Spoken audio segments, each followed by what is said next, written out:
Last year, the four of us, and so many gathered in this hall, said goodbye to a cherished friend.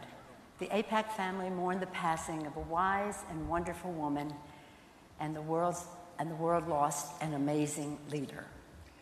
Naomi Lauder was the mother of our pro-Israel movement. She was a trailblazer, a pioneer, a woman of compassion and strength.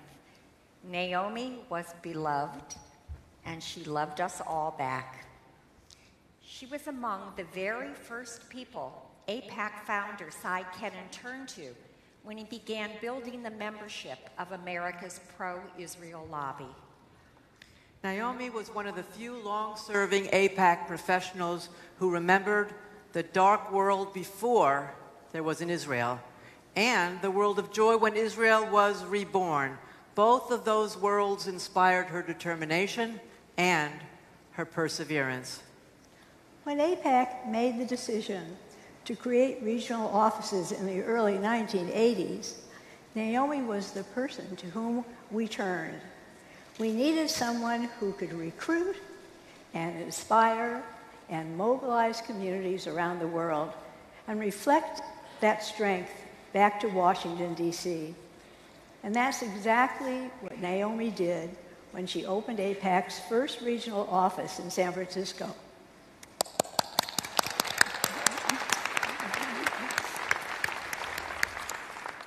There was no predecessor at the time. There was no template. There were only her ideas and her strategy. And what she built in San Francisco, AIPAC implemented and replicated. And we grew and have succeeded in large measure because of Naomi's vision.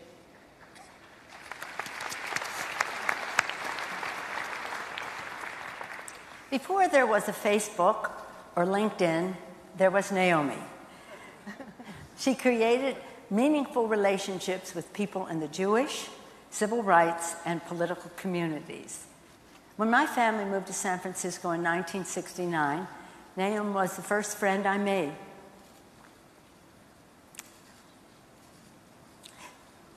We were neighbors who quickly bonded over our children and politics and shared a love for Israel.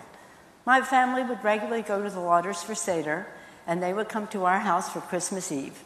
Together we shared birthdays, bar and bat mitzvahs, weddings, and so many of life's little moments in between.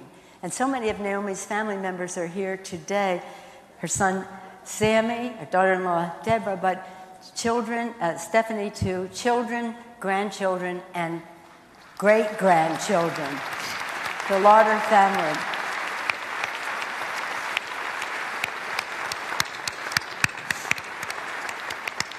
In talking about Naomi, it was impossible not to talk about Bob, too. He was wonderful. But Naomi knew you and your family and what was happening in your world.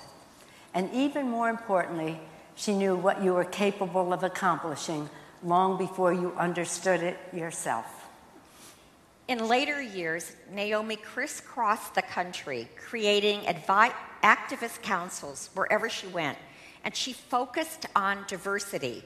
Did we have enough representation from different synagogues, churches, federations, big cities, small towns, political parties, ages, backgrounds, men and women?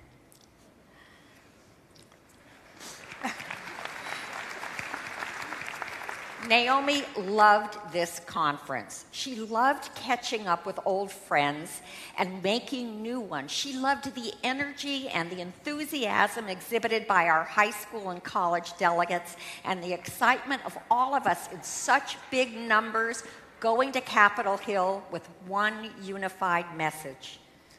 Naomi loved Israel. For Naomi, Zionism and progressive values live side by side in reinforcing concert. She wasn't naive. She wasn't Pollyannish. She saw Israel for what it is, with all that was magical and all that was miraculous, and even, yes, all that was a little maddening. But Naomi never lost heart. She never turned her back or backed down. and she wouldn't want us to lose heart either. Naomi loved America. Naomi loved the political process that allowed us all to be so much and do so much together.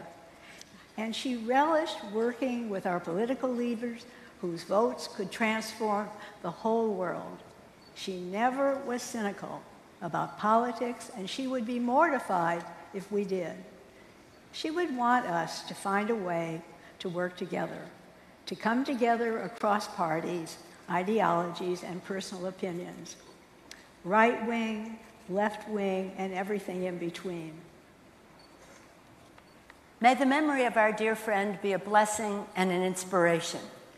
May Naomi's example remind us every day of how important it is to stand up, to speak out, and to choose to lead.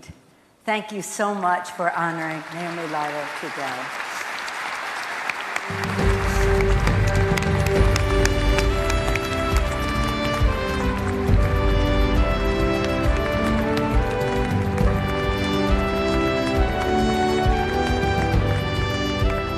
Please welcome AIPAC Managing Director for Policy and Politics, Arnie Christensen.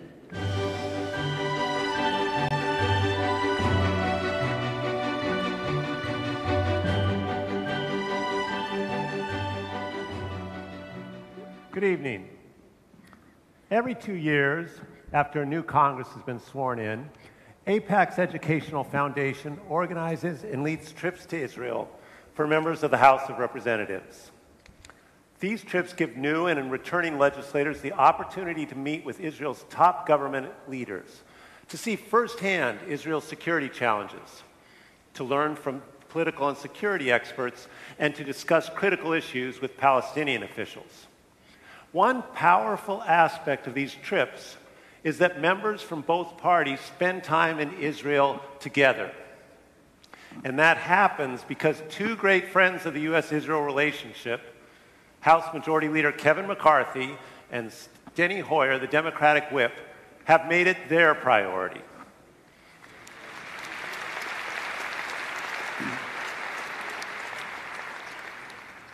This past summer, I had the privilege of traveling to Israel with just such a group. And before I welcome our next guest, I'd like to share with you some of the experience from that trip.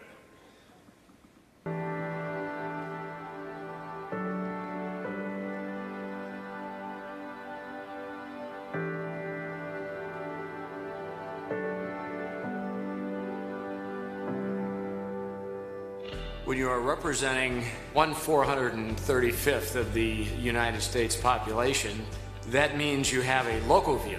It's important in the world we live in to have an international view. A thriving Israel is important to the United States' national security interests. And when it comes to all national security interests, we need to be able to do that in a bipartisan manner.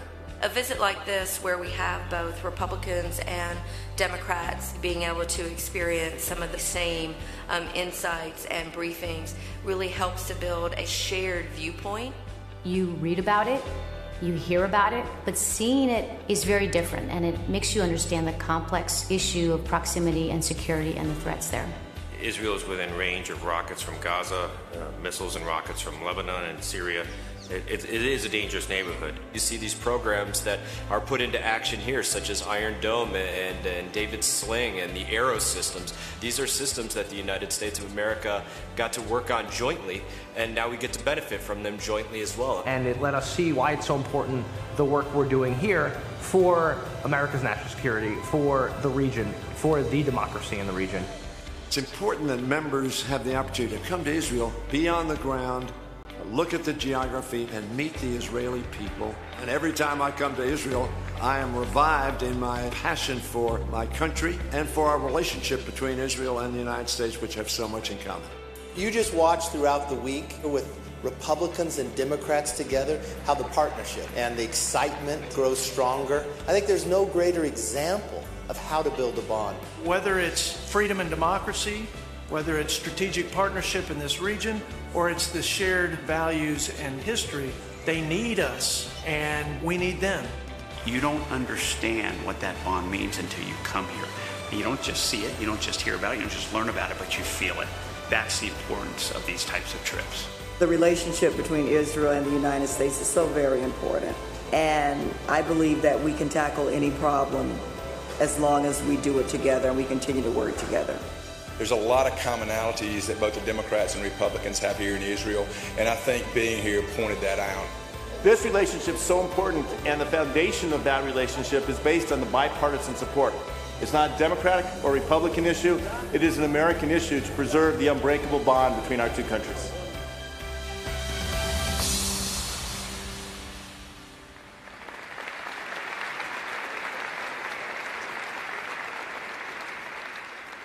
We now have the opportunity to hear from two champions of the U.S.-Israel relationship.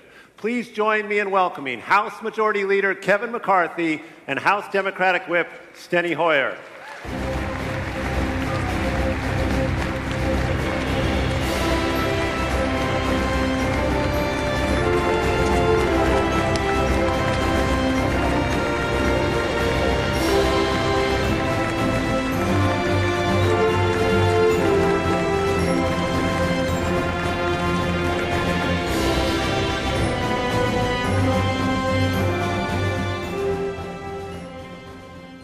Welcome. A few of your closest friends, yes. I take it. And a nice video. You guys looked good. It was warm during that time, too. A good photographer, obviously. Yeah. But one of many trips you've both made to Israel. You've seen the land many times. And I wanted to talk a bit about some of the security challenges Israel is facing. Congressman McCarthy, in this last trip, you were on the Golan Heights. You looked over the Lebanese border.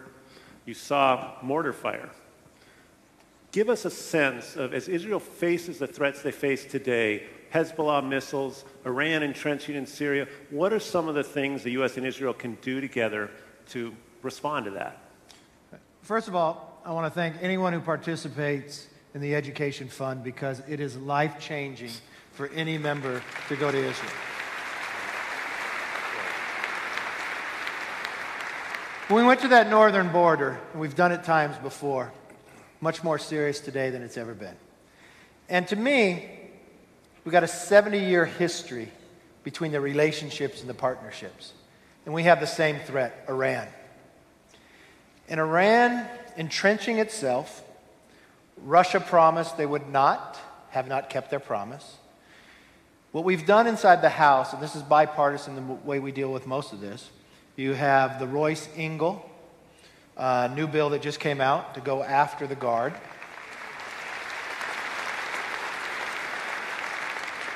And what the world needs to know, normally the regular army of Iran does not leave its home front. They allowed them to go into Syria. That's, to me, is unacceptable.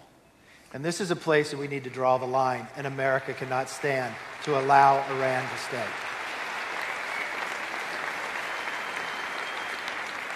Congressman Hoyer. Arnie, I would add, I agree with Kevin, of course.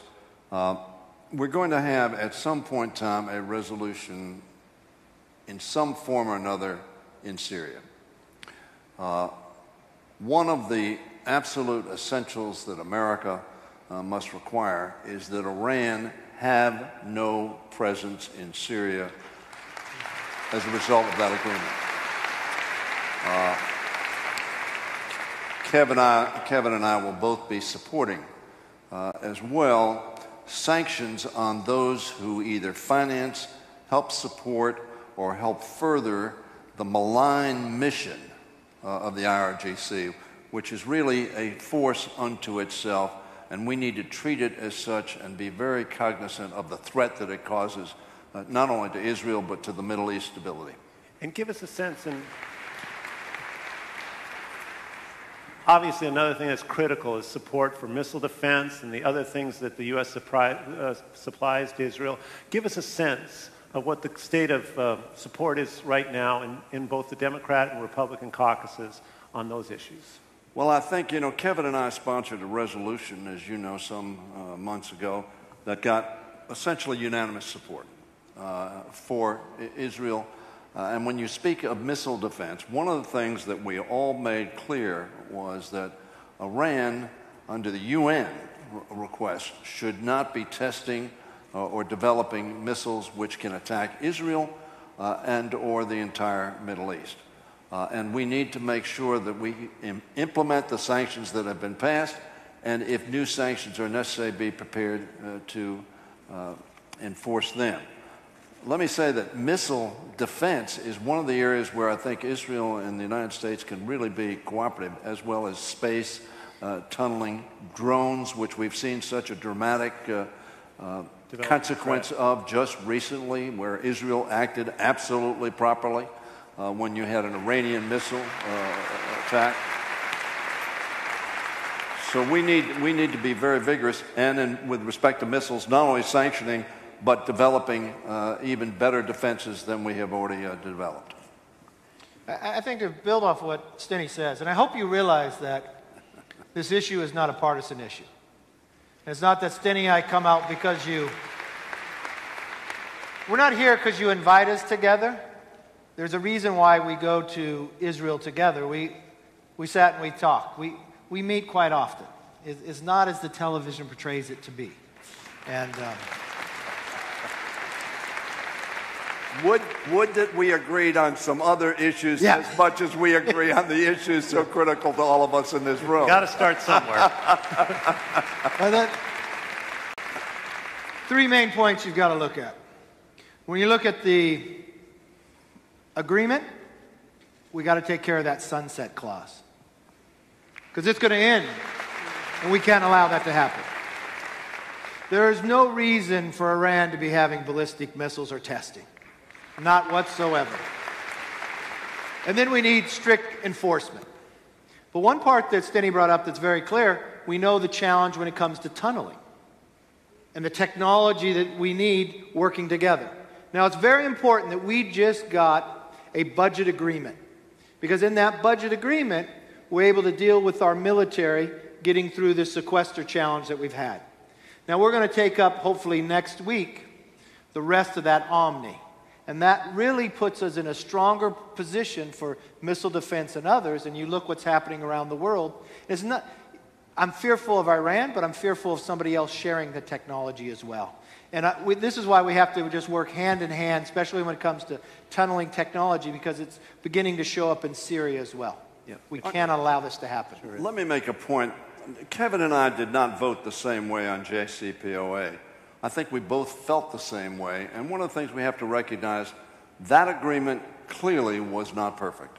That agreement clearly should have dealt, in my opinion, with the non-nuclear, malign, destabilizing activity that Iran participates. It also should have dealt with a permanent solution, not a temporary solution. So I'm supportive, as Kevin is, of us moving towards renegotiation, cooperating with our European partners. As is happening right now. As is happening right now. But to ensure that, in fact, Iran never, not just for 7 years, 10 years, 25 years, never has a nuclear capability that can threaten Israel, the Middle East, or the world.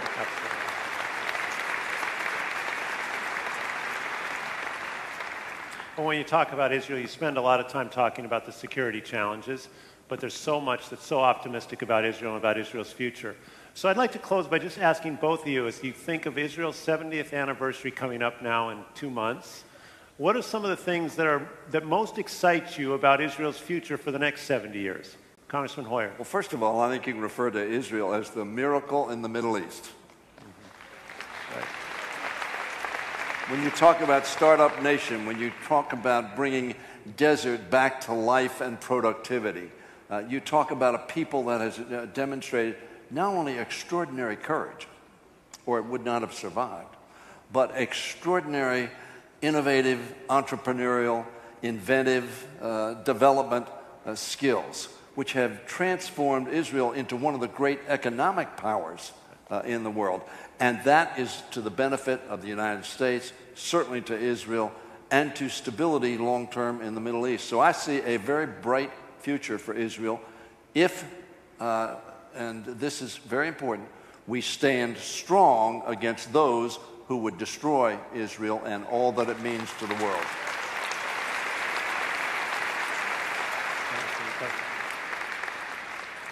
Think for one moment. 70 years, a close partnership, 13 presidents, Republican and Democrat, and I would say we're probably even closer today. That is a great relationship. Yep. No bond can be broken.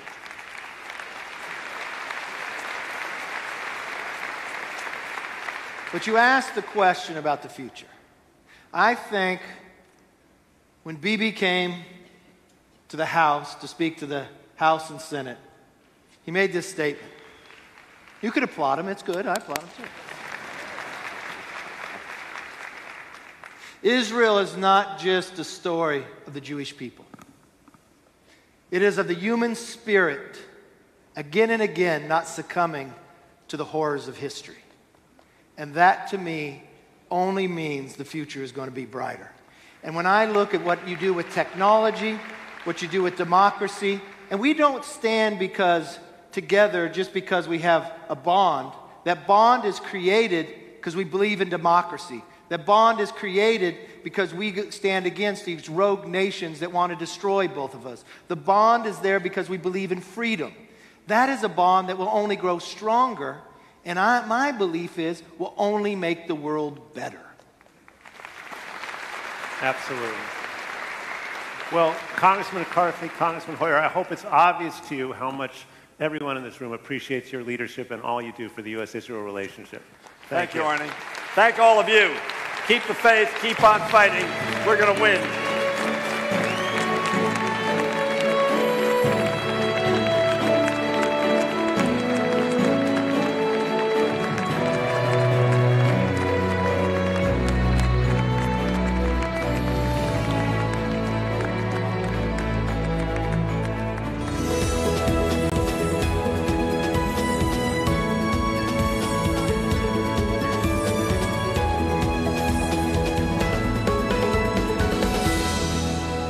Welcome award-winning journalist and best-selling author Claire Shipman.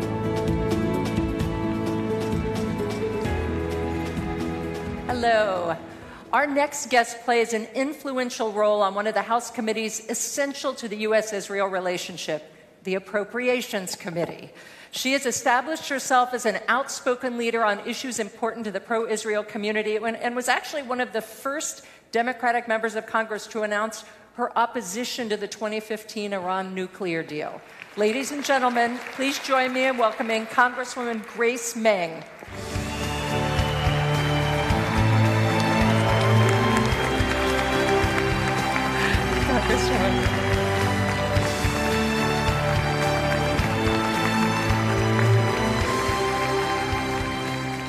Congresswoman Meng, thank you for being here. Thanks for having me, everyone.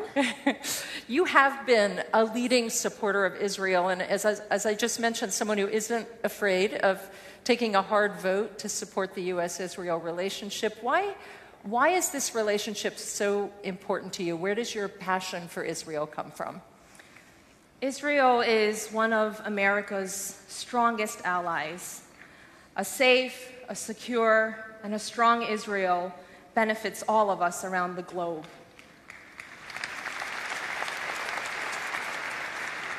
I am proud to represent a district in Queens, New York. I'm sure we have some New Yorkers here, yes? Whose main street literally runs from the north to the south of the district. On one end is a predominantly Asian American community, and other end in Kew Garden Hills is a predominantly Jewish community. And every day we live side by side, work side by side, and I'm proud to represent this beautiful and diverse district. You can clap for Queens. As a granddaughter who grew up in the Christian faith, my grandmother gives me tips constantly on how to better raise my children in our faith community. As an Asian mom who almost likes to feed others almost as much as a Jewish mom, we have a great district and so much more in common than we have different from each other. And it is amazing. The best part about the U.S.-Israel relationship are the connections and the people. From the people that I've met during my trips to Israel to the people right here in Queens and throughout this country, Israel is an issue that is not partisan. There is so much, you can clap for that.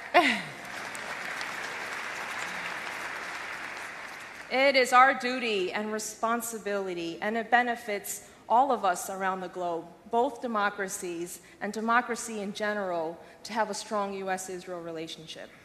Thank you. As I mentioned in your introduction, you were one of the first Democrats in Congress to oppose the 2015 nuclear agreement with Iran. There's a little bit of support for that in this crowd. Can you tell us about that decision and whether you think there's a way to build bipartisan support in Congress to address what many see as shortcomings of that deal? And it sounds as though, from what we heard from the two congressmen just a minute ago, that there may in fact be some agreement on that. Definitely. Voting against the Iran deal was a very tough decision for me politically. However,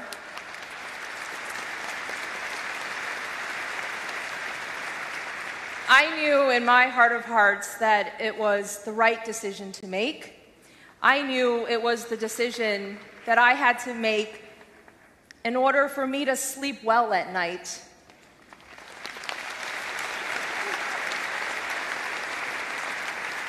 And I knew that it was the right decision for our next generation. Of the many shortcomings of the deal, there were two that bothered me most. One was the lack of oversight, and the second was the increased access that the Iranian regime would have to money and resources that would help further finance terrorism around the globe. And we have seen this day by day increasingly play out in the region.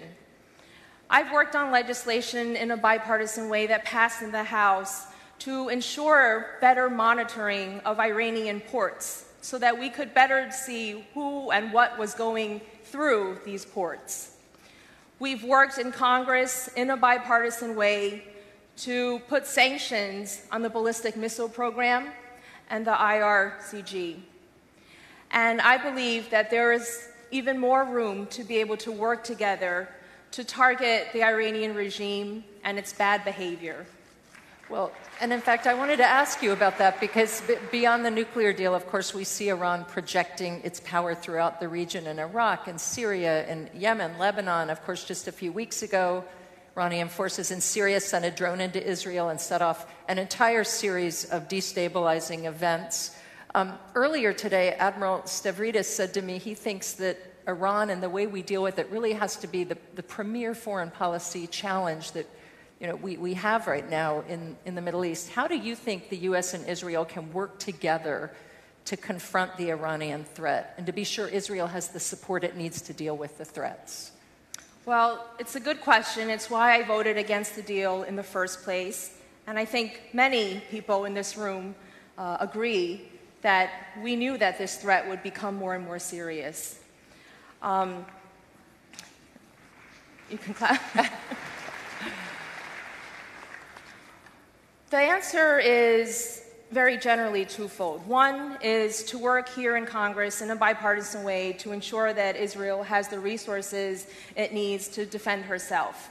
And that doesn't just keep and make Israel safer, it makes all of us safer around the world. And the second is to do whatever we can to minimize and to prevent further financing of terrorism. Since I've gotten to Congress, I, for example, have worked in a bipartisan way to encourage the EU to designate Hezbollah, not just its military wing, but as a whole, to be designated as a terrorist organization.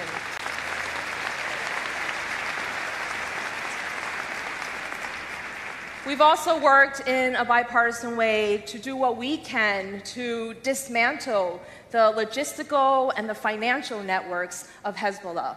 and make it harder for them to carry out their nefarious activities. Congresswoman, I could speak to you all evening, but I'm not allowed. We're going to have to leave it at that. Congresswoman Grace Meng, thank you so much. Let's give her another round of applause, please, for all of her work and her time.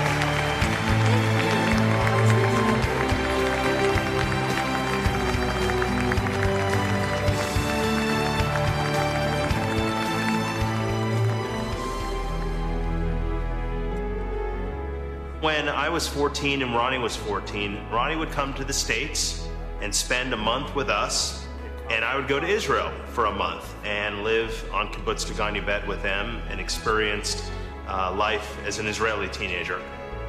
Over this summer, he and I became best friends. I remember leaving for home, being on this little bus, driving out to the El Al 747, sitting there on the tarmac, and the Mogen David that was painted on the tail was illuminated, and something clicked in me. And I remember just thinking, I am in love with this place, and coming home from that began a lifelong commitment to Zionism and the U.S.-Israel relationship. During my time in Israel with Ronnie and spending time with Israeli teenagers, they talked about going in the army.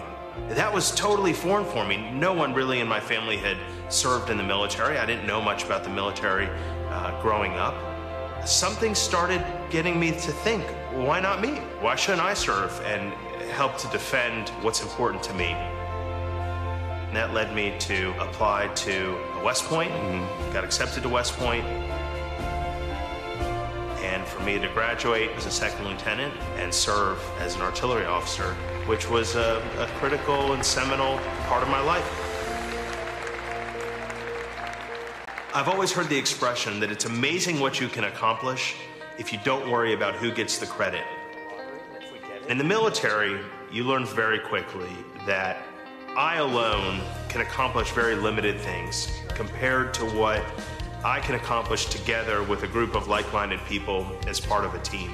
So Aaron, just if we look at B'nai Torah as the last... AIPAC to me is such a team-oriented endeavor. We all come with different passions around a myriad of political issues, from the left to the right. But we all come together as people who value and believe in the U.S.-Israel relationship.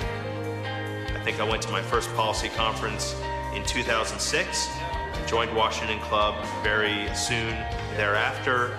2 or 3 years ago, we felt motivated to increase our giving level to Capital Club, and we think there's an incredible return on that investment.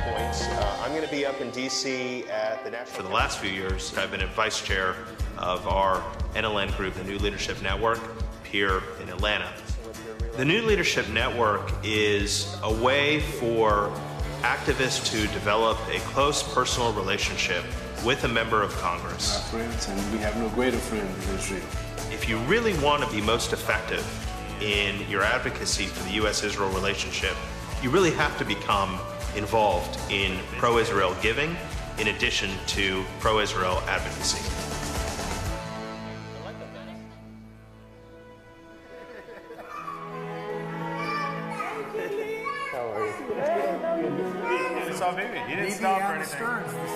When we asked Eli, our middle child, what he wanted to do to celebrate his bar mitzvah, without hesitation, his first response was, I want to recite my Torah portion in Israel.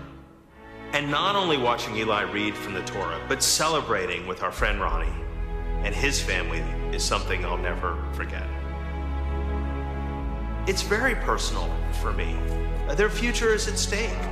And while it's a thriving, bright future, there are threats. There are real threats, serious threats. And we have a chance to do something about it. And here I am. I'm part of this greatest political experiment in the history of the world, the United States of America. And this great state of Israel, I actually have a voice in policies that matter to both of them. And when I think about that, I think that there's nothing more important that I can be doing. Ladies and gentlemen, AIPAC activist Billy Medoff.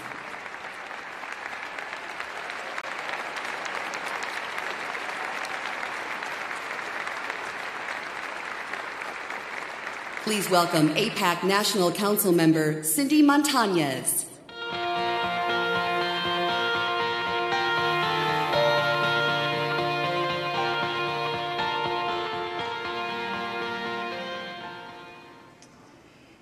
If you walk down many streets in the United States or in Israel, you're likely to hear a story just like mine. I'm American of Mexican descent, the daughter of Margarita and Manuel Montañez.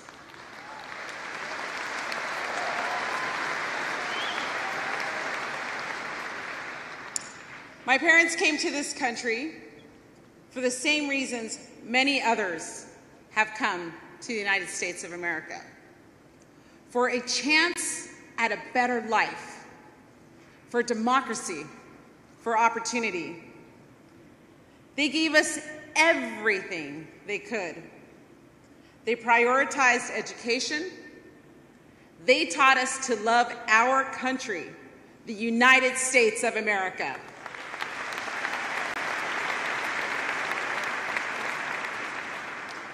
And they taught us that above all else, no matter our situation, we must always work to make the world a better place.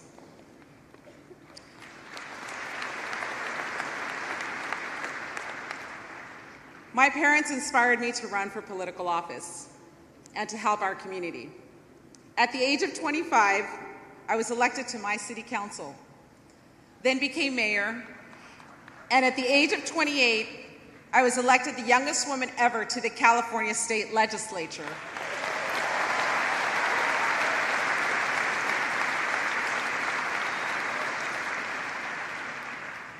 As a little girl, I fell in love with Israel through the many biblical stories.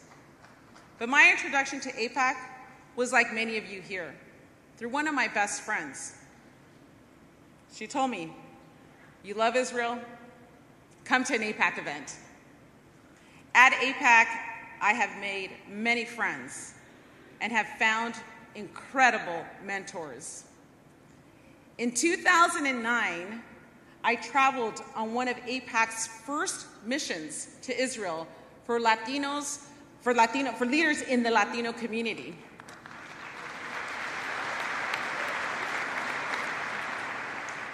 In Israel, I felt at home. As one of 6 children, I understand passionate families. And as a leader in my community, I understand that the Jewish-Latino alliance is so important.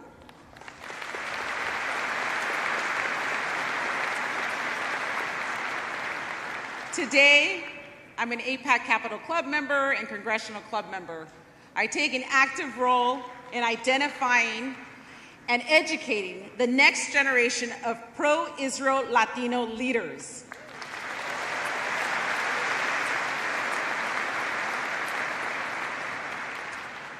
For nearly 15 years, my work with AIPAC has been central to who I am as a person. I've lobbied, I've fundraised, I've made phone calls, I've had tough conversations. But this past summer, my work took on additional personal meaning.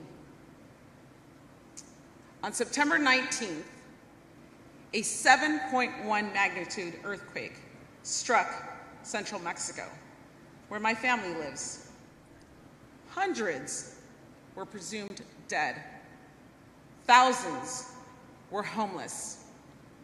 Mexico, its culture, its people, its beautiful sounds and images have always been intrinsic to who I am as a person. I have many friends and family members there. And as we scrambled to get in contact with our loved ones, the people of Israel did what they have done for countless other nations in need. Within 48 hours, the Israel Defense Forces had a team in Mexico.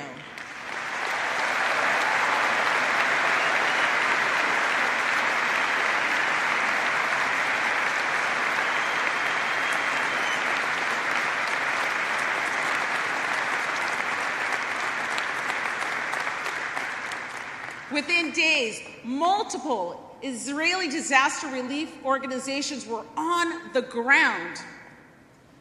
I can't put into words both the relief and the pride that I felt. In that moment, I heard my mother sitting at our dinner table. Once again, always, she told us, no matter your situation in life, work to make the world a better place.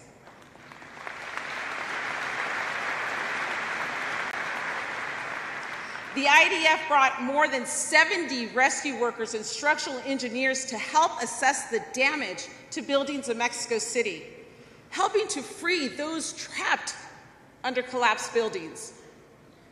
Organizations like Israel provided post-traumatic psychological services and aided in cleanup efforts in remote communities. After days of exhausting work, as the team from the IDF walked the streets of Mexico City, something remarkable happened.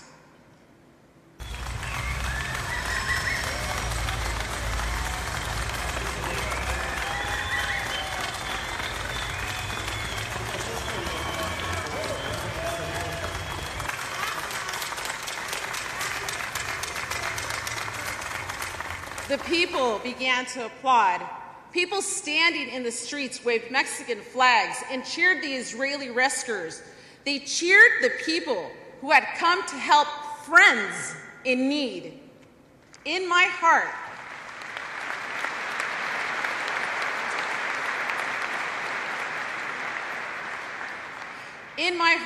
I was standing there on that street, waving a flag, thankful for friendship, and thankful for those who work to make the world a better place.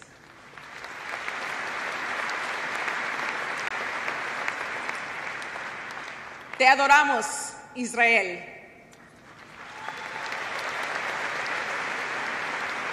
We love you, Israel. Thank you.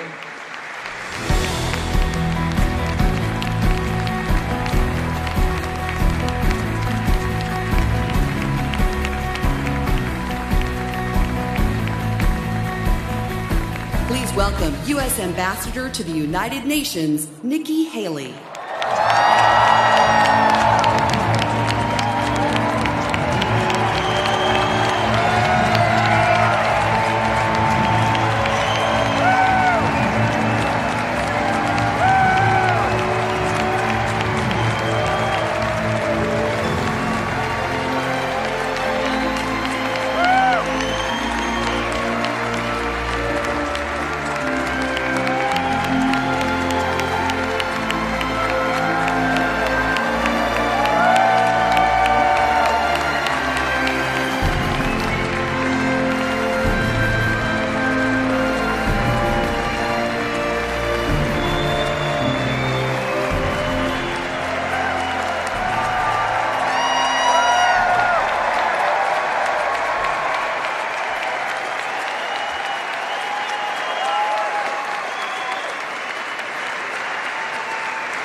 And I'm honored to be able to say that when I come to AIPAC, I am with friends.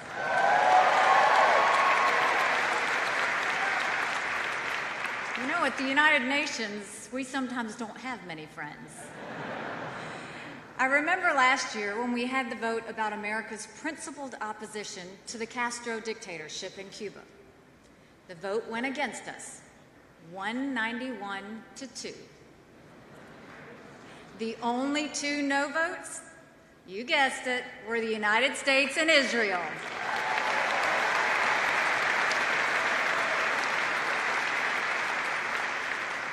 But I always say, quality is more than quantity. Shortly after the 2016 election, President-elect Trump called me to talk about serving in his administration. We had a meeting at Trump Tower, and we had some good discussions about a variety of issues. Long story short, his team called me a couple of days later and said he'd like me to serve as ambassador to the United Nations.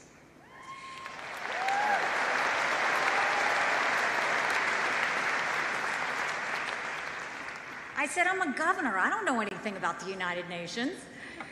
We went back and forth on a few things, and the clincher was when I told the president, you know, I won't be a wallflower or a talking head. I have to be able to say what I think.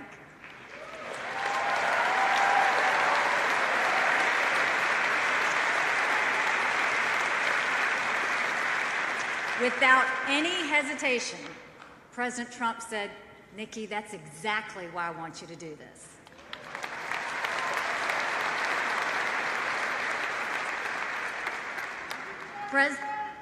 President Trump has been true to his word, and I think I have too.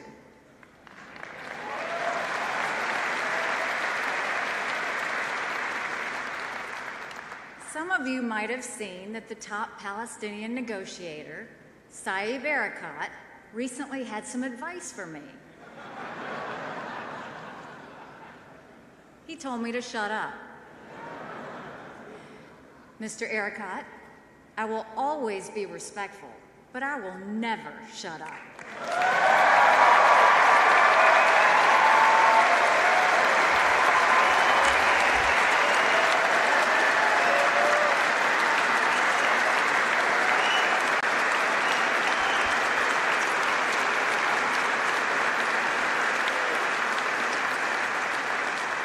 When I spoke here last year, I had only been on the job a couple of months. Now it's a year later, and I know a lot more than I knew a year ago. But as I've learned more about how the UN operates, something else has become really clear. It is important to know as much as possible about every country's needs and views. But that's not the most important part of the job. The most important thing is to not be afraid to stick with the fundamental principles, even when they go against entrenched customs.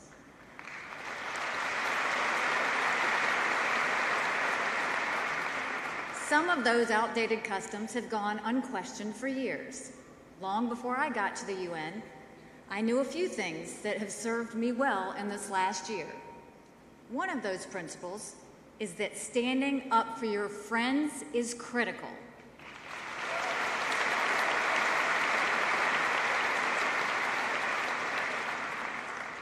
So on my first day on the job, I chose to reach out to ambassadors from 4 countries. I called the British and French ambassadors because they are our closest allies on the Security Council. I called the ambassador from Ukraine because I wanted to reassure him that America would not waver in standing up for Ukraine against Russian aggression.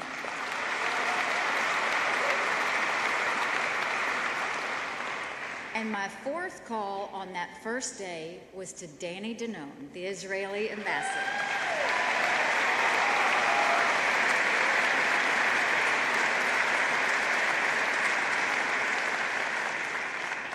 Just about a month before I arrived, the United States allowed Resolution 2334 to pass.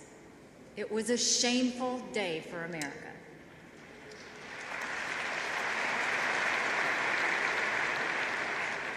We refused to stand up for our friend when it was singled out for terrible mistreatment. On my first day, I assured the Israeli ambassador that on my watch, that would never happen again.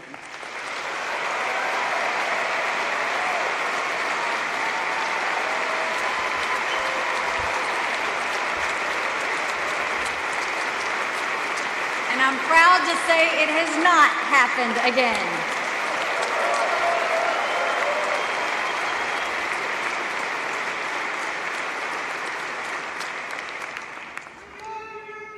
I love you too. Standing up for your friends is very important in the United Nations. Another one of the principles I took with me into the job was that I have absolutely no patience for bullying. When I grew up, we were the only Indian family in a small southern town in South Carolina. On the whole, it was a great and friendly community. My parents and my brother and sister and I were always grateful for the support that surrounded us. But that didn't mean every day was great. My parents were immigrants. My father wore a turban. My mother wore a sari. There were times that we got bullied. When I was governor, I did something about it. I started an anti-bullying program. Every month I went to schools throughout the state to talk about bullying.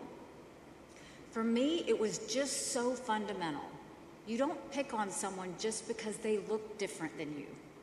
You don't pick on someone just because they think differently than you, or because you can.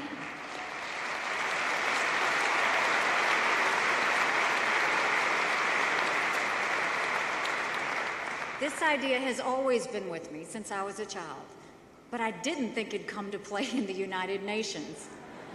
It turns out bullying is a common practice in the United Nations. In the real world, Israel is a strong country with a vibrant economy and a first-class military. On the battlefield, Israel does not get bullied.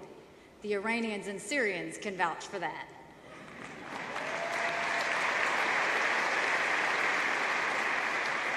But the UN is a different story. At the UN and throughout the UN agencies, Israel does get bullied. It gets bullied because the countries that don't like Israel are used to being able to get away with it. Well, just like when I was that little girl in South Carolina, that just doesn't sit well with me.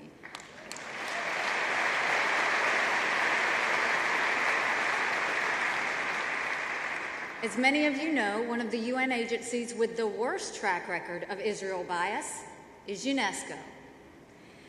Among many other ridiculous things, UNESCO has the outrageous distinction of attempting to change ancient history. UNESCO recently declared one of Judaism's holiest sites, the Tomb of the Patriarchs, as a Palestinian heritage site in need of protection from Israel. That was enough. 10 months into this administration, the United States withdrew from UNESCO.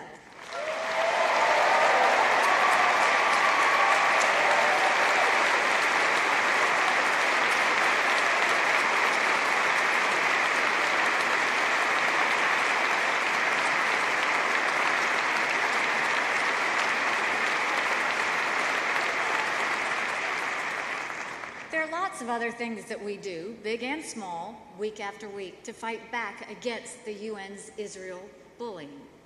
Every month at the Security Council, we have a session devoted to the Middle East. And every month, this session becomes an Israel bashing session. This has gone on month after month for decades. This was news to me when I arrived. It was actually shocking. I came out of the first session and publicly said, if we want to talk about security in the Middle East, we should talk about Iran, or Syria, or Hezbollah, Hamas, ISIS, the famine in Yemen. There are probably 10 major problems facing the Middle East, and Israel doesn't have anything to do with any of them.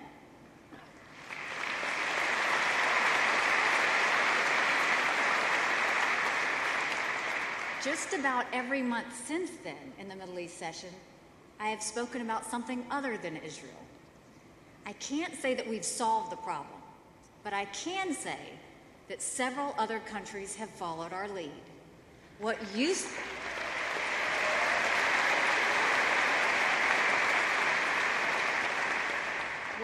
to be a monthly Israel bashing session now at least has more balance.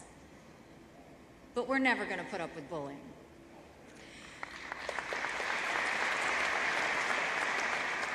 There's one more principle I knew before I arrived at the UN. Like most Americans, I knew what the capital of Israel was.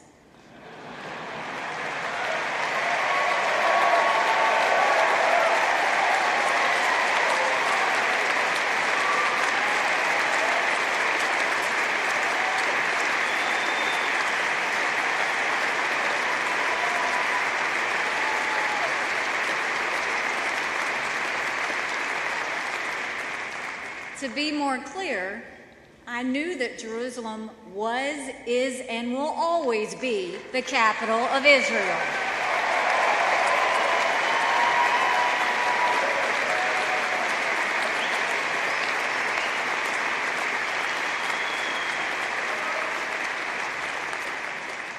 This is not something that was, I love you too. This was not something that was created by the location of an embassy. This is not something that was created by an American decision. America did not make Jerusalem Israel's capital.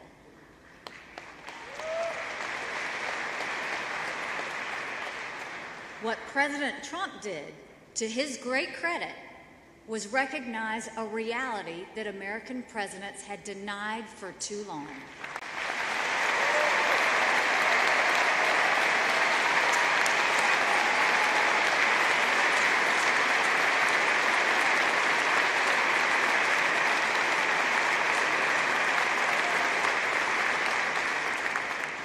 Jerusalem is the capital of Israel. That's a fact.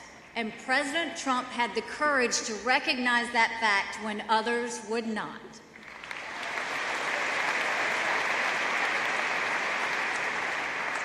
Sometime in the future, the day will come when the whole world recognizes that fact.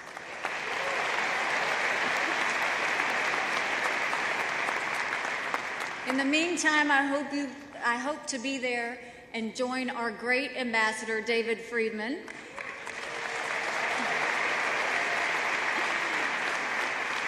on the day when we open our brand new American embassy in Jerusalem.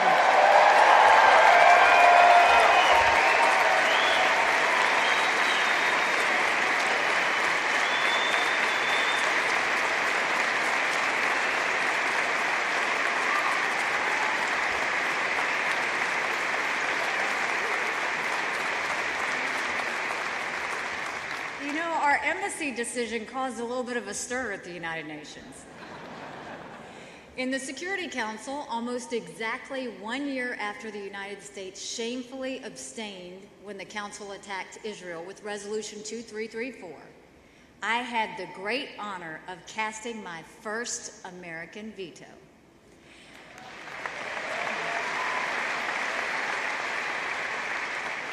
When I was governor, I used my veto power dozens of times. At the UN, I never got to do it until the Jerusalem vote. I gotta say, it felt pretty good.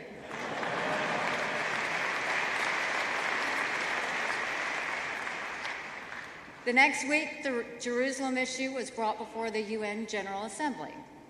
We lost that vote, but to many people's surprise, 65 countries refused to go against us.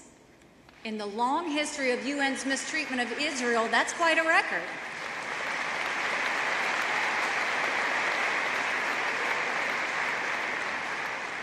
And we're not forgetting that vote.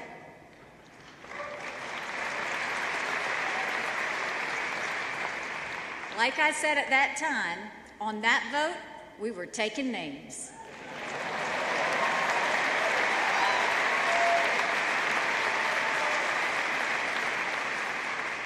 Last week, I took a trip to Guatemala and Honduras.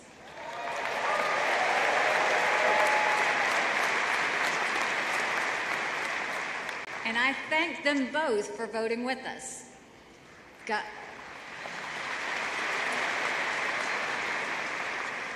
God bless Guatemala. They even joined us in moving their embassy to Jerusalem.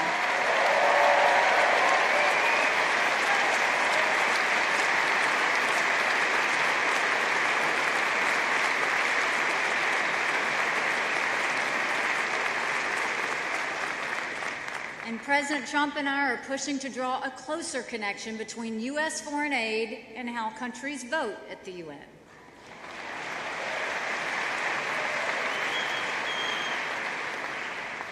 UN votes should never be the only factor in our foreign aid decisions. We have many interests that go beyond the UN, but they should be one of the factors, and we are determined to start making that connection.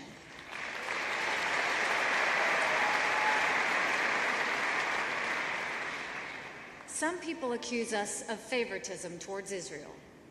First of all, there's nothing wrong with showing favoritism toward an ally.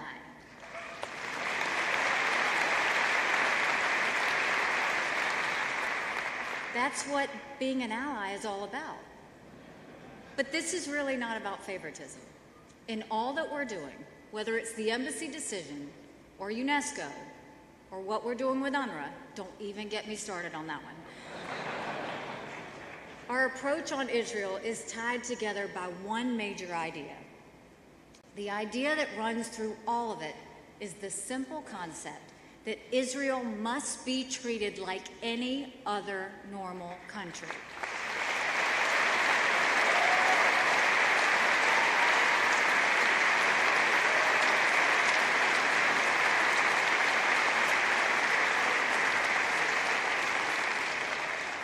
We will continue to demand that Israel not be treated like some sort of temporary provisional entity. It cannot be the case that only one country in the world doesn't get to choose its capital city. It cannot be the case that the UN Human Rights Council has a standing agenda item for only one country. It cannot be the case that only one set of refugees throughout the world is counted in a way that causes the number to grow forever.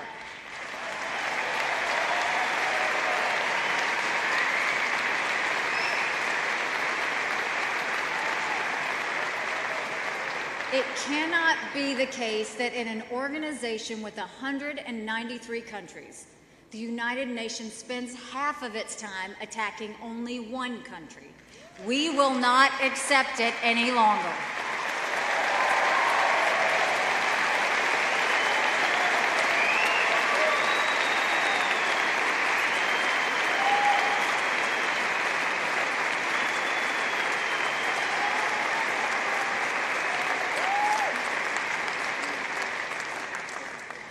And you know what?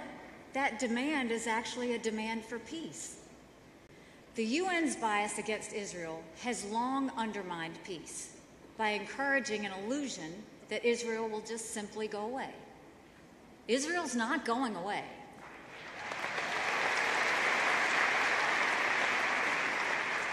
When the world recognizes that, then peace becomes possible.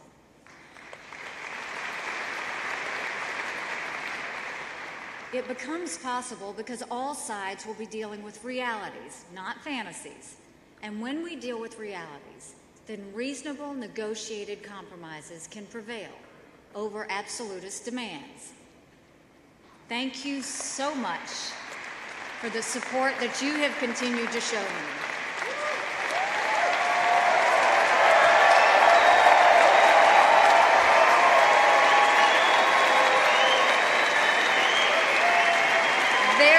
Nothing better than Americans who use the power of their voices for good causes. That's what AIPAC's all about. It's been great being with all of you. God bless you. Thank you very much.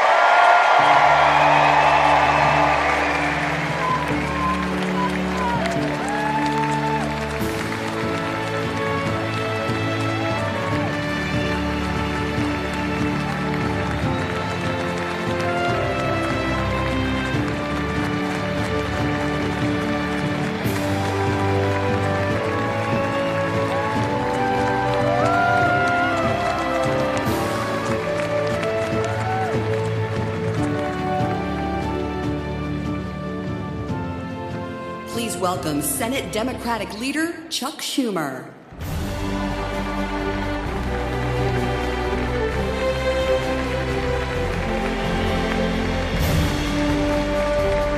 Hello, everybody.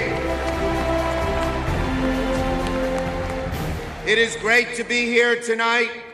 I want to thank all of you for being here, the great leadership of AIPAC, my friends, Ambassador Haley, Vice President Pence, and all of you. Now, you know I always start off with a story.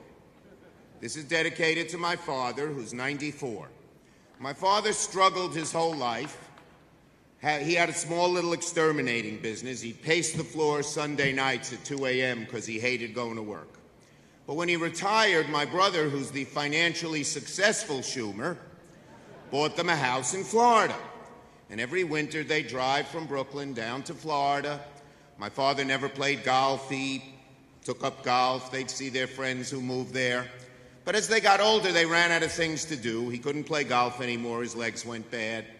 Their friends were passing on. So those of you from Florida know that Florida Atlantic University, hello, Florida, way down there in the south part of the convention center. Anyway, Florida Atlantic University lets every senior citizen enroll in any course for free. So my dad and mom would roll up to Florida Atlantic University every Thursday at 4 p.m. because they enrolled in the course called humor. Now, what was the course called humor? Some erstwhile comedian who never made it in the Catskills would get up and tell jokes for 45 minutes. A different comedian each week. My dad never went to college. He said, gee, college was pretty easy. I should have gone. But each week they called me back with their favorite joke. Here's one of the favorites. Mrs. Goldfarb is brought before the judge. The judge rolls his eyes and said, Mrs. Goldfarb, you're back. Yes, Your Honor, I'm back. And what did you steal this time, Mrs. Goldfarb? I stole a can of peaches from the supermarket down the road. The judge is exasperated. He says, look, Mrs. Goldfarb, I know you're a kleptomaniac, and I know that this is an illness, and I know you could easily afford a can of peaches. But for Lord's sake, Mrs. Goldfarb, this is the 17th time you've been brought before me for shoplifting this year, and it's only March. I have no choice. I got to sentence you to some time in jail. Now, how many peaches were in the can? Your Honor, there were 4 peaches in the can. Then I have no choice. I'm going to sentence you to 4 nights in jail, 1 for each peach. He's about to bang the gavel and pronounce sentence when in the middle of the courtroom a man gets up all agitated. Your Honor, he says, may it please the court. I'm her husband. She also stole a can of peas. So when you all retire, you can go to Delray Beach, enroll in the course called humor, and call the Kinderlach back home with your favorite joke. Now, seriously, tonight I want to address the cause that brings us together, the cause of Israel, her security, her prosperity, and her prospects for peace. These issues are all related, but let me begin by addressing the issue of peace. Many wonder, why don't we still have peace in the Middle East? Even though a majority of Israelis want peace and believe, like I do and most of you do, that there should be 2 states, a Jewish state and a Palestinian state. Now,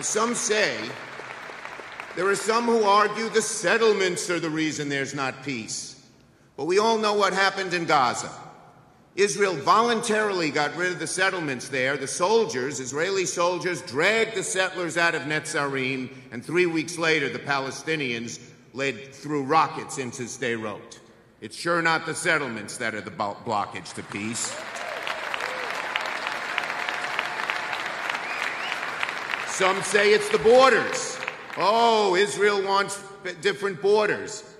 But they forget, during the negotiations in 2000, Ehud Barak was making huge territorial concessions that most Israelis didn't like. It was Arafat who rejected the settlement. It's not the borders, neither. And it's certainly not because we've moved the embassy to where it should belong in Yerushalayim. It's not that either. Now, let me tell you why, my view, why we don't have peace.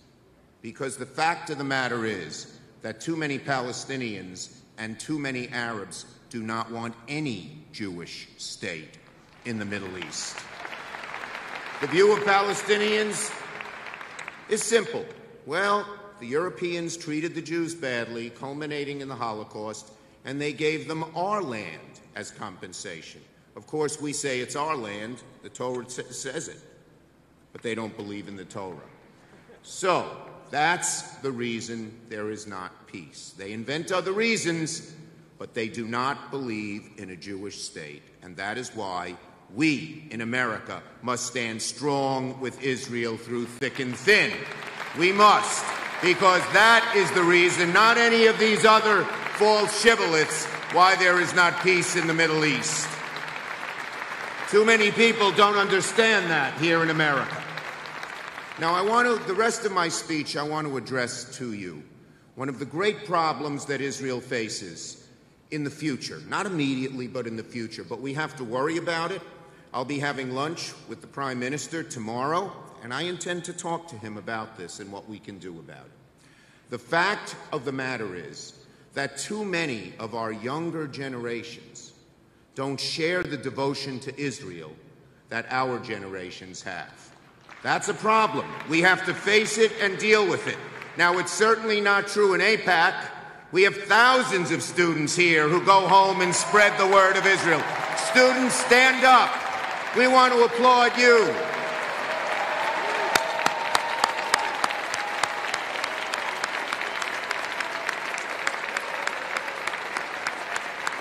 $3,500 students here at AIPAC. God bless you. But we all know the problem. Americans, too many of the younger Americans, don't know the history. And as a result, they tend to say, well, both sides are to blame. Many Americans, younger Americans, didn't grow up knowing Israel was attacked time after time. They think Israel has always been strong. They do not realize that if Israel were weak, her enemies would immediately seek her destruction. I remember being in high school, James Madison High School, Brooklyn, New York. In 1967, I carried a transistor radio to my ear. You young people will not know what that is. I wouldn't let it go from my ear because it was during the '67 war in June of '67. And I was deathly worried that Israel would just be pushed into the sea by the Arab onslaught. And we were praying to Hashem to please save Israel. Now, the younger generation never experienced this. They haven't lived through a time when Israel's very existence was balanced on the edge of a knife. Fortunately, these days have passed, but Israel faces challenges that no other nation must face. While Putin enables Assad's atrocities in Syria, while a humanitarian crisis unfolds in Yemen, while human rights abuses happen every day to so many in Iran, somehow, to some, Israel receives the blame for a chaotic Middle East. The world celebrates the most incremental progress by Israel's neighbors and ignores the generous cooperation between Israel and her fellow nations, including her former enemies. The world draws a false moral equivalence between Israel's actions to defend herself and the actions of terrorists who use children as human shields in their evil campaign to push Israel into the sea.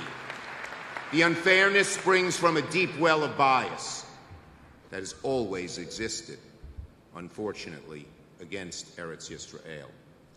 If only the younger generation knew more about this unfairness, I believe it would affect them powerfully. And there are two things we can do immediately that will help rectify this situation.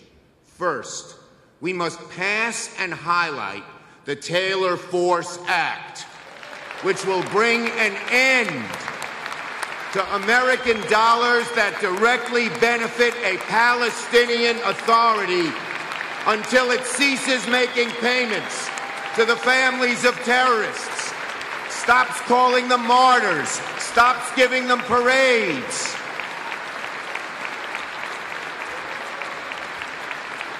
My friends, this is not just about funds to the Palestinian Authority. Too many believe that this Palestinian Authority is moderate and really wants peace. The Taylor Force Act will confront the world, will force the world to confront the dark truth that the Palestinian Authority every day actively aids and abets terrorism. We will pass the Taylor Force Law, and that will show the world what the Palestinian Authority is actually doing. That while Israel justifiably defends its borders. The PA celebrates and compensates terrorists as martyrs.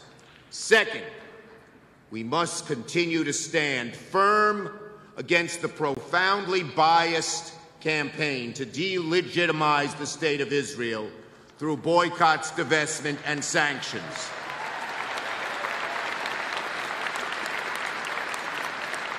While Iran publicly executes its citizens, Turkey jails its journalists, scores of Arab nations punish homosexuality with imprisonment and torture, why does BDS single Israel out alone for condemnation? When there is such a double standard, when the world treats everybody one way and the Jew or the Jewish state another way, there's only one word for it: anti-Semitism. Let us call out the BDS movement for what it is.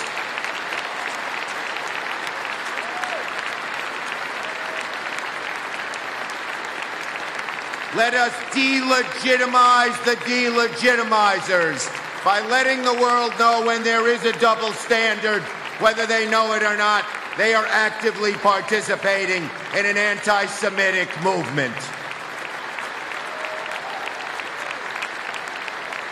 And finally, my friends, we must highlight the danger that Israel faces from a newly resurgent Iran, now so active in Syria. A few weeks ago, as you know, an Iranian drone came into Israeli airspace. Iran and its proxies are gaining a foothold in Syria near Israel's northern borders. Last summer, Congress, Democrats and Republicans together, granted the administration new authority to counter Iran's malign activity. Now it must use it, not only to combat Iran, but to push Russia to repel Iranian proxies in Syria. We can never be complacent about any threat near Israel's borders, and Iran is a threat right now. So, we must do these things and more to ensure Israel's security, to educate the younger generations about the true nature of the situation in the Middle East. For the cause of Israel is too important to you and to me. As a boy, I grew up hearing stories about my great-grandmother in the town of Chortkov in Galicia. In 1941, the Nazis invaded her part of Galicia. They told my great-grandmother to gather her whole family on the front porch of their house, from elderly people to little babies. There were more than 17 of them. They said, "You all have to leave." My grandmother said no, and the Nazis brutally machine-gunned down every single one of them. Now, my great-grandmother, my friends here, could never imagine that one day there would be a country for Jews. The idea seemed like an absurdity in that world. Jews had been scattered to the winds, foreigners in their own country, derided by their neighbors, forbidden to farm or become academics or tradesmen. We were scapegoats. We were second-class citizens throughout our history.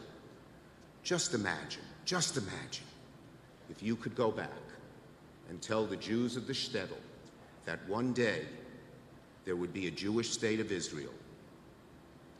Imagine if you could tell the Russian Jew, chased from town to town by angry mobs and burning torches, that one day he'd have a state where he could seek refuge and live like anybody else.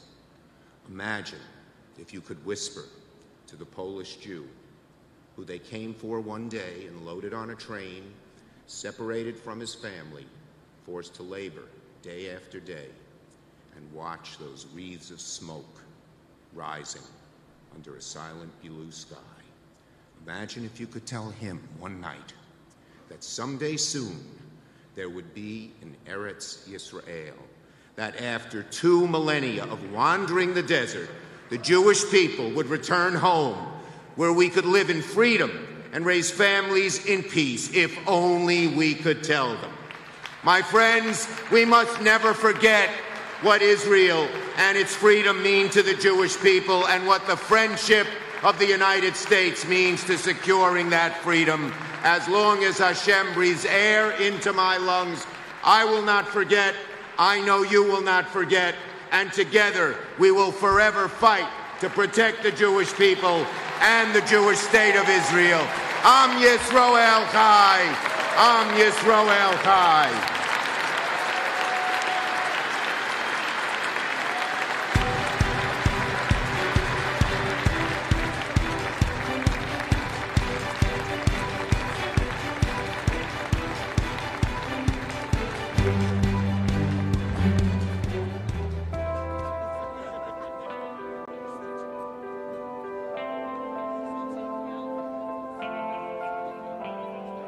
In every district in America, we see benefits as a consequence of the U.S.-Israel relationship. When you see that impact, it seems to foster an environment of innovation and cooperation. We call Israel the startup nation, and I see a lot of economic activity. Businesses they're establishing, discoveries they're making, patents that they're getting to fruition, all of which add to a better life, not only for Israelis and Americans, but also for the entire world. Israel is becoming a superpower, really, in terms of agricultural technology, dealing with water. I mean, you have some really innovative technology that Israel has led on. So that partnership in that space is going to be more and more important. We learned a lot about the startup tech industry there and how so many of the advances that are happening there we're using here. We need to continue not just to maintain that strong bond, but to grow it.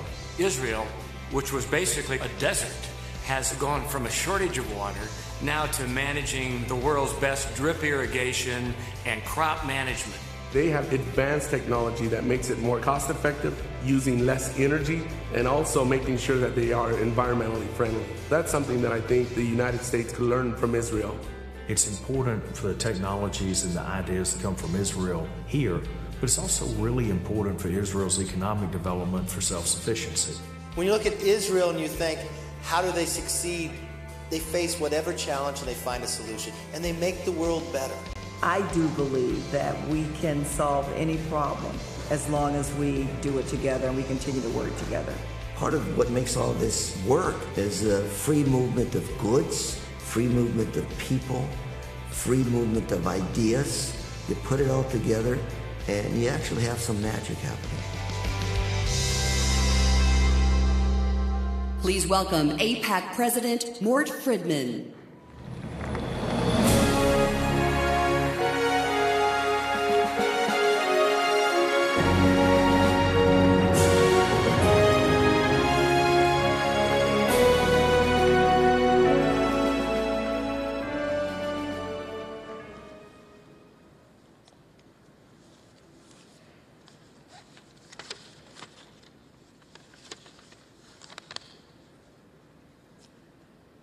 Our next guest has a deep and personal relationship with Israel. And I'm proud to say he has a long relationship with AIPAC as well. For decades, and throughout his career in public service, Vice President Mike Pence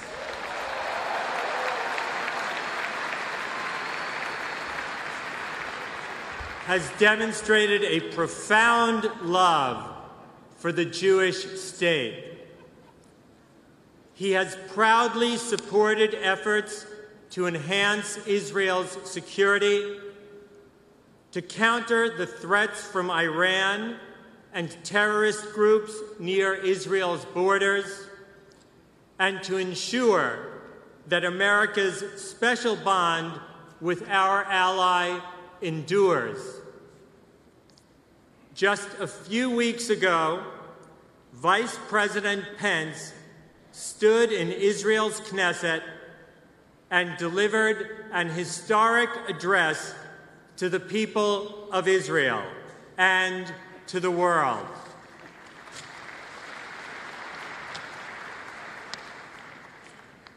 Here's what he said.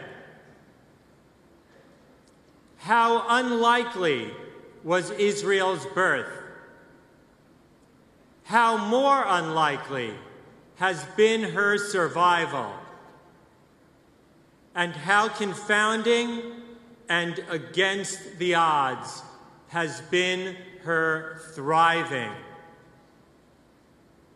The miracle of Israel is an inspiration to the world, and the United States of America is proud to stand with Israel and her people as allies and cherished friends.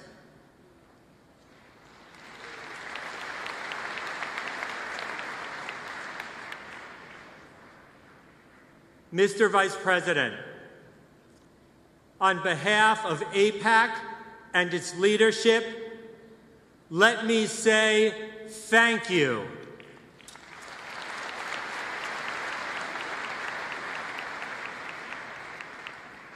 Thank you, and thank President Trump.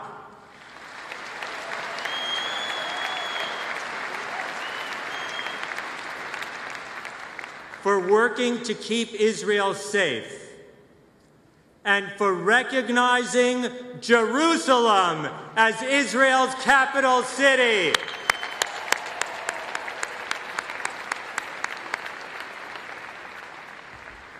Ladies and gentlemen, please join me in welcoming back to the AIPAC Policy Conference the Vice President of the United States, Mike Pence.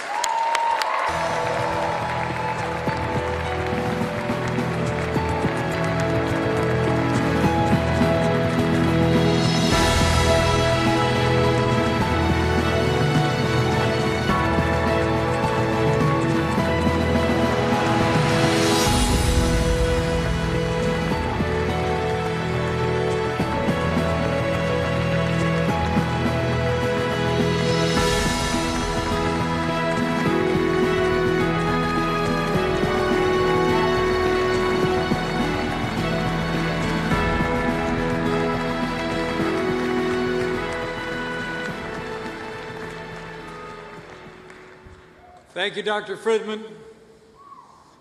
To my friend Howard Corr, to Ambassador David Friedman, members of the United States Congress, Israeli ministers, members of the Knesset, distinguished guests, to all who have come from near and far, it is great to be back at AIPAC, the largest and most influential gathering of the Friends of Israel in the United States of America.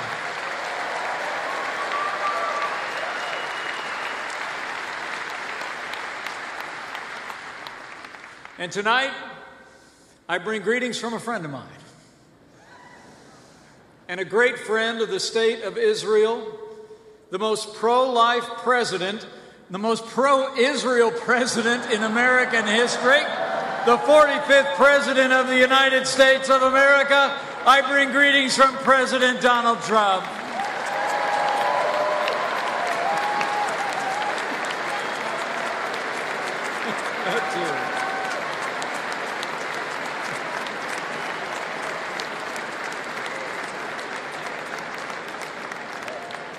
You know, thanks to the President's leadership, the alliance between America and Israel has never been stronger. The friendship between our peoples has never been deeper. And I stand before you today on his behalf to convey a simple message. America stands with Israel today, tomorrow, and always.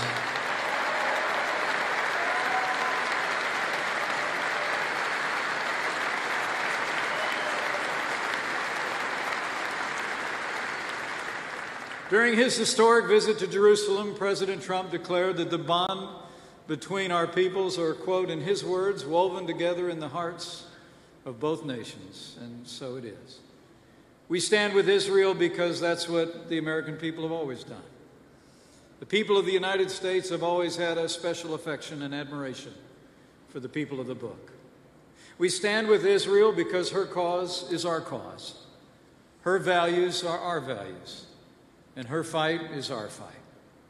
We stand with Israel because we believe in right over wrong, in good over evil, in liberty over tyranny. When I stood before you last March, I told you that President Trump would keep the promises that he made to all of you and to our most cherished ally. And so he has.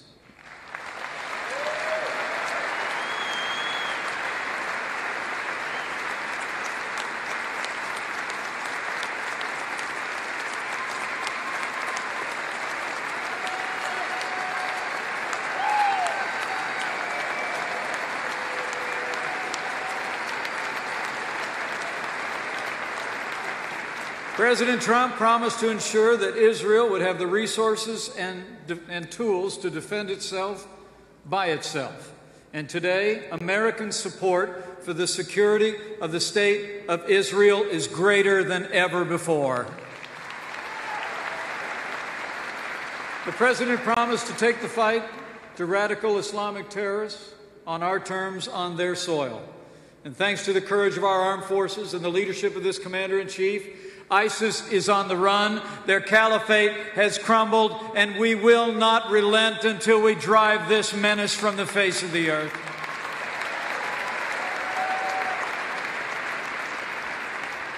He promised to stand up to the leading state sponsor of terror. President Trump announced in October of last year, the United States of America will no longer certify the disastrous Iran nuclear deal.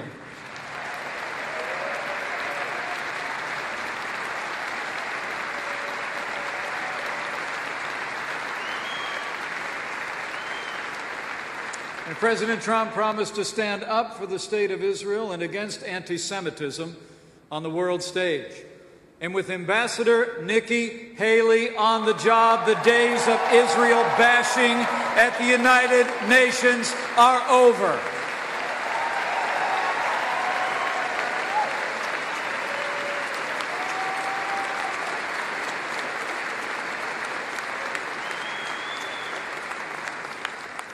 And while every president for the past 2 decades promised to recognize the capital of Israel, President Trump did more than promise. He delivered.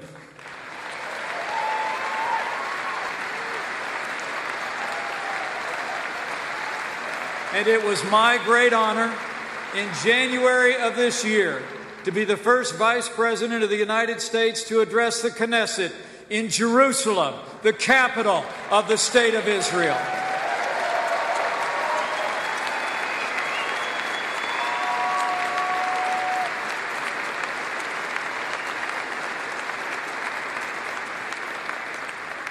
As the President said, by recognizing Jerusalem as Israel's capital, in his words, we finally acknowledge the obvious.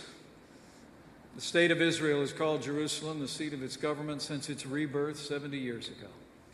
You know, the United States of America was proud to be the first nation in the world to recognize the State of Israel in 1948. And just as Harry Truman made history, President Trump will make history again when, thanks to the strong efforts of Ambassador Friedman, in May of this year, we will open the American Embassy in Jerusalem.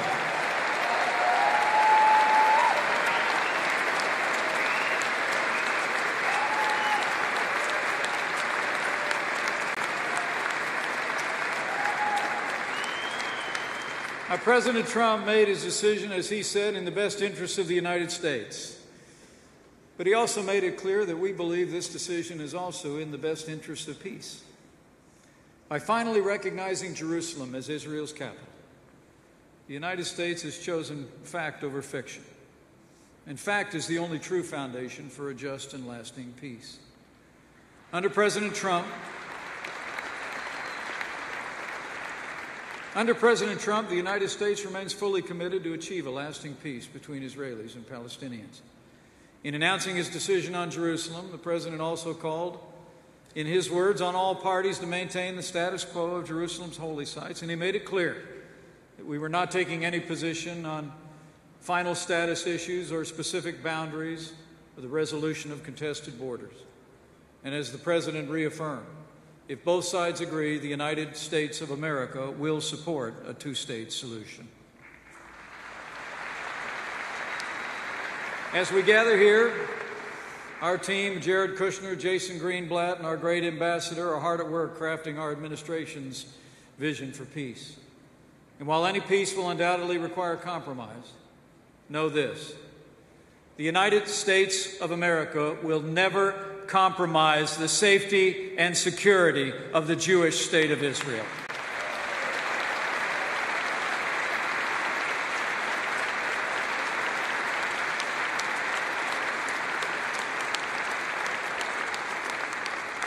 Now, we know that peace is possible because history records that Israel has made the very difficult decisions to achieve peace with its neighbors in the past.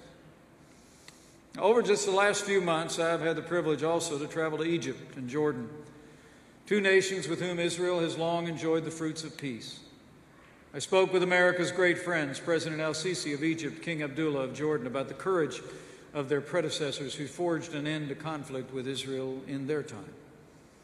Last year in Saudi Arabia, President Trump convened an unprecedented gathering of leaders from more than 50 nations at the Arab Islamic American Summit. As we saw there, the winds of change are blowing across the Middle East. Long-standing enemies are becoming partners. Old foes are finding new ground for cooperation. And the descendants of Isaac and Ishmael are coming together in common cause to meet, as the President said, history's great test and conquer extremism and vanquish the forces of terrorism. And we will meet that test together.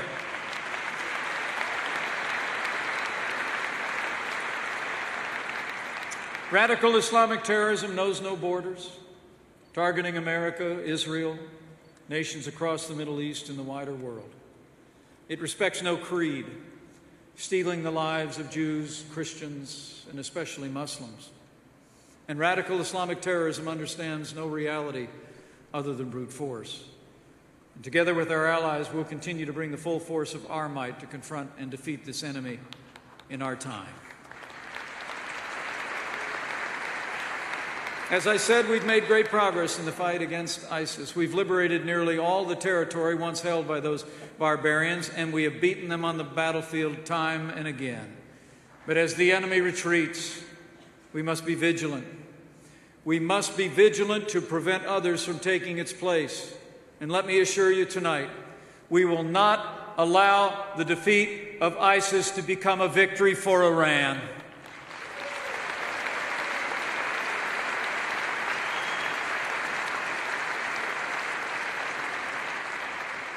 Iran hopes to recreate the ancient Persian Empire under the modern dictatorship of the Ayatollahs. As we speak, that regime seeks to carve out a corridor of influence running through Iraq, Syria, and Lebanon, creating an unbroken passage for its armies and its ideology. Last year alone, Iran spent more than $4 billion to achieve its ends. And at this very hour, it aids and abets terrorist groups that sit on Israel's doorstep and fire rockets at her people. In just the past month, the mounting Iranian menace has been laid bare for all to see. The Iranian drone that breached Israel's borders in February was a brazen act of aggression. But Israel's swift and strong response sent a warning to Iran across the region that dangerous provocations will not go unchecked by Israel, America, or our allies.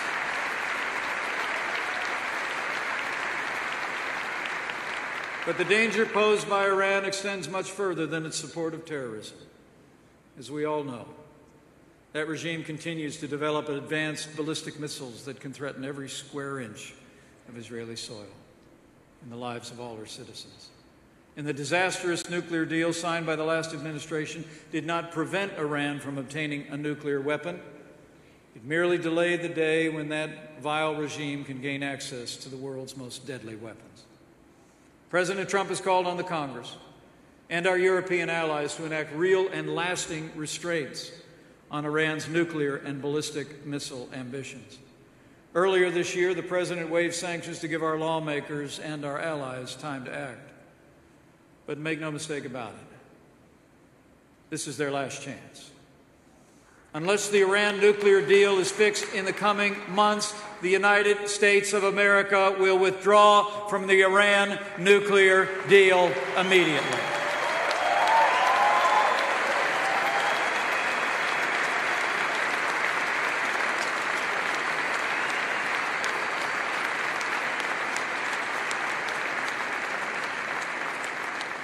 Whatever the outcome of those discussions today, I have a solemn promise to you, to Israel and to the wider world.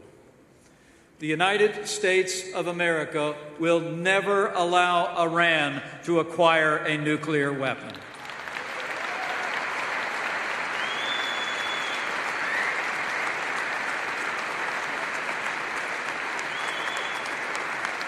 For 70 years, Israel has overcome every challenge it's faced. And in this year of celebration, as we commemorate that miracle of history, I say with confidence that the Jewish state and the Jewish people will continue to inspire and awe the world for generations to come. Indeed, how unlikely was Israel's rebirth, how more unlikely has been her survival and prosperity. And how confounding and against all odds has been her thriving. The Jewish people have turned the desert into a garden, scarcity into plenty, sickness into health. They've turned hope into a future of security and prosperity. A tiny people in a tiny land, a land with no natural resources, no rushing rivers or verdant valleys, a nation that, despite not knowing a single day of true peace, has in 2 short generations become one of the world's most vibrant and successful nations, is a marvel to the world.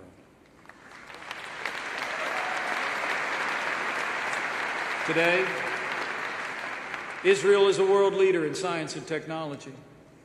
That couldn't have happened without America's help. And now America's great and long investment in the state of Israel is paying real dividends for our people and for the world at large. Israel might be one of the smallest countries in the world, but it has one of the biggest footprints. Thanks to Israel's Nobel Prize-winning scientists, discoveries and innovations can be found in America's hospitals, our doctors' offices, our grocery stores. Israeli innovation is on our microprocessors, flash drives, smartphones, and so much more. In 70 years, Israel has transformed itself into a fountainhead of innovation and entrepreneurship, producing astounding technological advances in nearly all fields of human endeavor. In a word, Israel is like a tree that's grown deep roots in the soil of its forefathers, yet as it grows, reaches ever closer to the heavens, it gives shade and sustenance to all who seek shelter under it. A living testament to the power of freedom and the power of faith.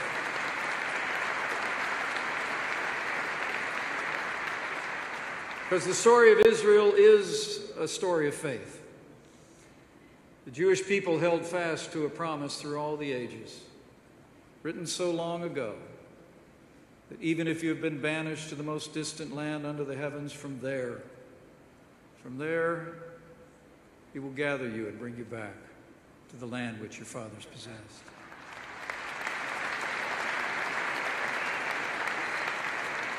Through a 2,000-year exile, the longest of any people anywhere, through conquests and expulsions, inquisitions and pogroms, the Jewish people held on to this ancient promise.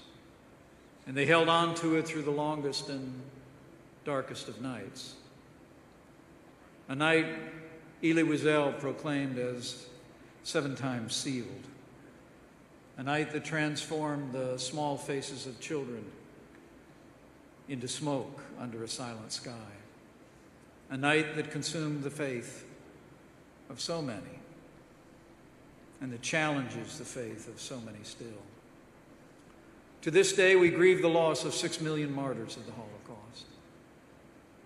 And to this day, we marvel at the faith and resilience of a sacred and broken people once scattered, who just 3 years after walking through the valley of the shadow of death rose up to reclaim a Jewish future and rebuild a Jewish state.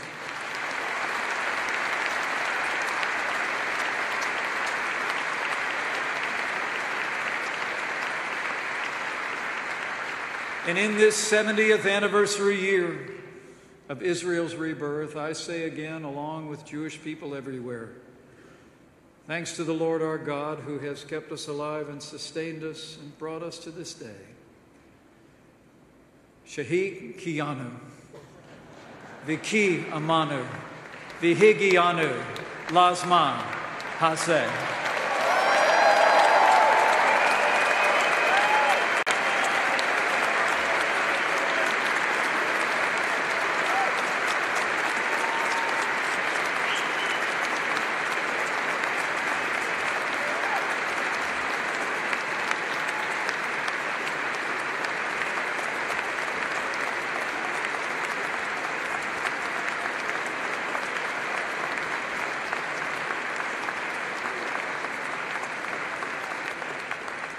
The miracle of Israel is an inspiration to the world, and the United States of America is proud to stand with Israel and her people as allies and cherished friends.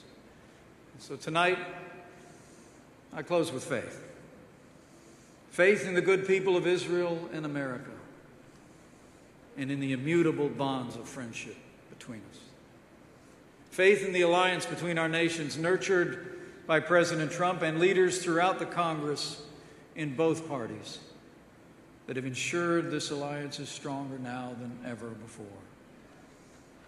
And faith in God, that He will yet forge a brighter future where each can sit under their own vine and fig tree, and none shall make them afraid in the promised land.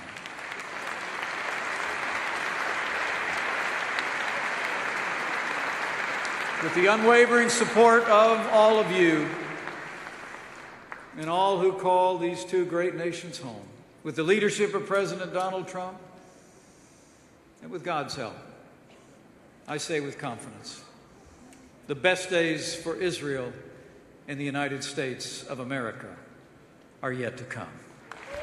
God bless you. God bless Israel. And God bless the United States of America.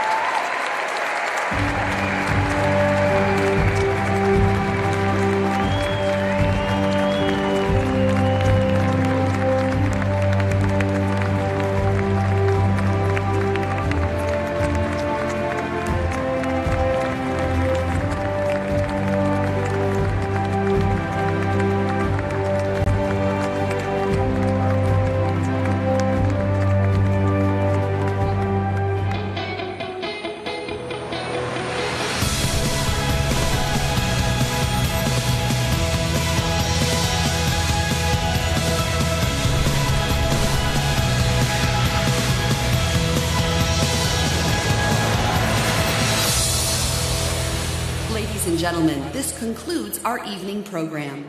For your safety and the safety of those around you, please follow the guidance of the event staff to your designated exit. And thank God I'm breathing, and I pray don't take me soon, 'cause I am here for a reason. Sometimes in my tears I drown, but I never let it get me down. So when negativity surrounds, I know someday